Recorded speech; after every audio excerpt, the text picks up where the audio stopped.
예, 수고하셨습니다. 다음은 영혜인 의원님 질의해 주시기 바랍니다. 네, 인사혁신 처장님, 네, 국가공무원은 헌법과 법률에 따를 의무가 있죠? 네, 네. 그러면 대통령에게는 헌법과 법률을 따를 의무가 있습니까? 예, 네. 그리고 사법부가 발부한 영장을 국가공무원이 따르지 않거나 혹은 가로막을 권한이 있습니까? 예, 없습니다. 없죠.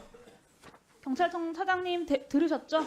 네, 들었습니다. 네. 헌법과 법률을 어기라는 이곳 행안위에 있는 의원들의 불법 선동에 경찰이 휘둘리면 안 되고 법률에 따라서 체포하시면 됩니다. 아시겠죠? 알겠습니다. 네. 이호영 직무대리께 좀 더 묻겠습니다. 비상계엄 이후에 경찰 조직에서 직무 배제된 간부 누구 있습니까? 경찰에서 네. 말입니까? 현재는 서울 경찰청장하고 조지호 경찰청장 2명이 배제. 그렇게 2명밖에 없죠. 네. 내란에 동조했었던 그리고 그때 그 작전을 수행했었던 경찰청 간부 그리고 서울청 간부들 다 아무 일 없다는 것처럼 근무하고 있습니다. 비상계엄 이후에 최소한 군은 문제 제기된 간부들을 직위 해제라도 했거든요. 저는 물론 그것도 충분하지는 않다고 생각합니다. 최소한의 사령관급, 그러니까 수뇌부들만 직무 배제가 된 건데 그래도 신용이라도 했다 이렇게 평가할 수는 있을 것 같아요. 근데 경찰이 아까 뭐 차장께서 그 잘못을 만회하고 국민들의 신뢰를 회복하기 위한 노력을 하고 있다고 하셨고 한 달이 지났는데 최소한으로 책임을 묻고 쇄신하는 이 신용조차 하지 않고 있는 것은 아닌가라는 질문을 할 수밖에 없을 것 같습니다. 직무대리가 되신 이후에 경찰 조직 차원에서 이 내란에 동조하고 여러 업무들을 수행했던 동조자들을 파악하기 위해서 직원들에게 당시 상황이 어땠는지 내부적으로 파악을 하거나 내사를 했다거나 하신 적 있습니까? 아직 현재는 없고요. 수사 그렇죠. 결과에 따라서 조치할 예정입니다. 수사 결과에 따라서 조치하는 것이 아니라 그날 당시의 상황에 대해서 경찰청장 직무대리님께서 적극적으로 파악하고 국민들의 의구심과 불안이 남아있는 영역에 대해서는 해소를 해주셔야죠. 그래야 국민들이 경찰을 신뢰할 수 있지 않겠습니까? 다시.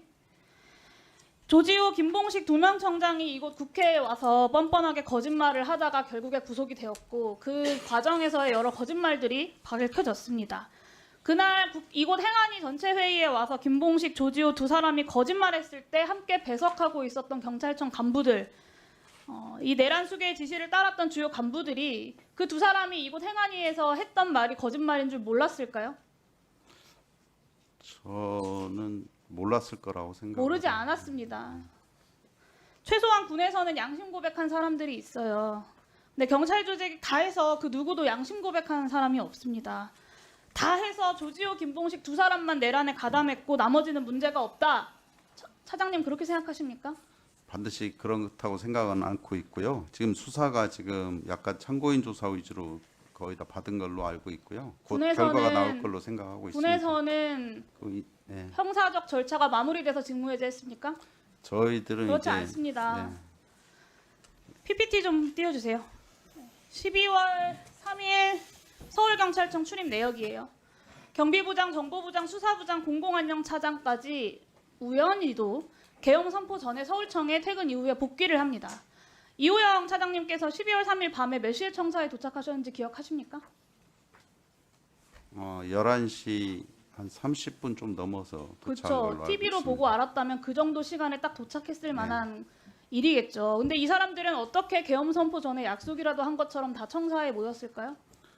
그래서 이 사람들도 수사를 통해서 저희들 하는데 제가 아직 인사를 하지 않고 지난번 있어서 네. 왜 인사를 하지 않고 계시냐고 여쭤보는 거예요. 예, 정부 김봉식 인사이기 전 때문에 청장이 네. 윤석열 내란 수계를 안가 회동한 직후에 지시사항 하달받고 서울청에 복귀를 합니다. 알고 계시죠? 그리고 이런 사람들이 청에 복귀를 해요. 사실상 계엄에 필요한 계통들을 모조리 소집했다라고 봐야 하는 거 아닙니까? 지난번에 이곳 행안위 12월 13일 회의에서 주진우 경비부장이 7시 40분에 경찰청장 전화 받고 청에 복귀했다라고 이야기했어요. 그리고 그렇게 복귀한 사람들이 있는 겁니다. 이게 밝혀지지 않은 게 아니라 오늘 제가 여기서 처음 말씀드리는 게 아니라 지난 행안위 때도 다 이야기가 나왔던 부분이지 않습니까? 국회를 틀어막고 정치인들 체포하는 데 필요한 주요 계통에 있는 간부들이 계엄 선포되기 전까지 청사에 다 모였습니다. 결국 이 사람들이 국회를 틀어막고 방첩사랑 같이 정치인 체포하는 거 준비하고 실행한 겁니다. 군인들은 명령에 따랐어도 잘못이다라고 하는데 경찰은 명령에 따랐으면 잘못이 아닌 겁니까? 답변해 보세요.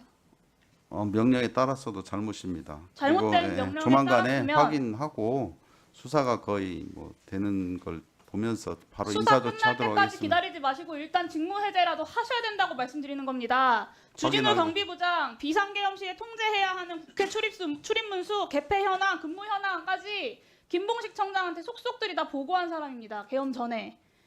이게 다 공소장에 나오는 내용들이에요. 임경우 수사부장 방첩사 요청에 따라서 체포조 100인 명단 작성한 사람들입니다. 위법 부당한 지시라고 하더라도 그런 명령에 따르면 처벌받을 수 있다라는 거 다 알고 계시잖아요. 심지어 서울청장 직무대리로 앉아있는 최현석 생활안전차장은 국회 출입 통제를 말리기는커녕 문제없다라고 법률 검토까지 해줬다고 합니다. 며칠 전에 검찰 수사도 받고 왔어요. 이런 사실들 차장님께서 알고 계십니까? 파악하고 계세요? 뭐 검찰 조사받은 건 알고 있고요. 그 사실관계가 약간 다를 수가 있습니다. 그래서 지금 이 저희들 자리에서 확인해 이런 보겠습니다. 혐의를 받고 있는 사람들 옹호하시는 겁니까? 그런 건 내 식구 아닙니다. 감싸기 하고 계신 거예요 지금. 검찰에서 참고인 조사를 받고 왔는데요. 저희들이 그러면 그 파악한- 내용에 대해서 조사 참고인 조사 받았나 보다 그냥 그런가 보다 하고 두시면 되는 겁니까?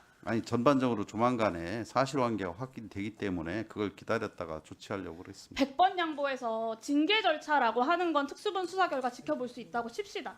근데 직무배제는 당장 시켜야 되는 거 아닙니까? 이래서야 경찰이 자신 있게 내란 동조 세력들과 과감하게 선 긋고 새로운 경찰로 거듭나고 있다라고 국민들께 자랑스럽게 말씀하실 수 있겠습니까? 한번 검토해 특수본 수사를 보겠습니다. 믿어달라 이렇게 이야기할 수 없겠죠. 서울청장 직무대리가 주요 종사자였고 주요 종사자의 직무대리 역할을 계속 하고 있는 거예요.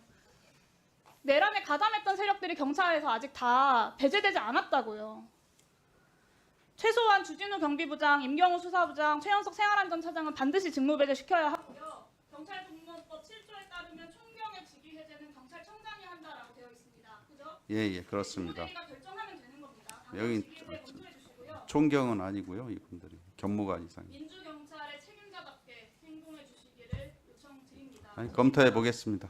적극적으로 검토해 주시고 빠른 시간 내 직무해제해 주십시오. 그렇게 해 주십시오. 하여튼 정확하게 사실관계 확인해서 검토하겠습니다. 마지막으로 이 12월 4일 내란의 밤에 도대체 경찰이 무엇을 했는지 자료도 제대로 제출하지 않고 있습니다. 서울청 8층, 저 출근한 사람들 서울청 8층 상황지휘센터로 다 모이거든요. 출입 기록을 보면. 근데 이 사람들이 모여서 뭐 했는지, 누구누구 모였는지, 광수단의 청사 출입 내역 어떻게 되는지, 영등포서 출동 세부 현황 이런 거 하나도 제출하지 않고 있습니다. 이런 자료들도 철저하게 네. 제출할 수 있도록 좀 조치해 주십시오.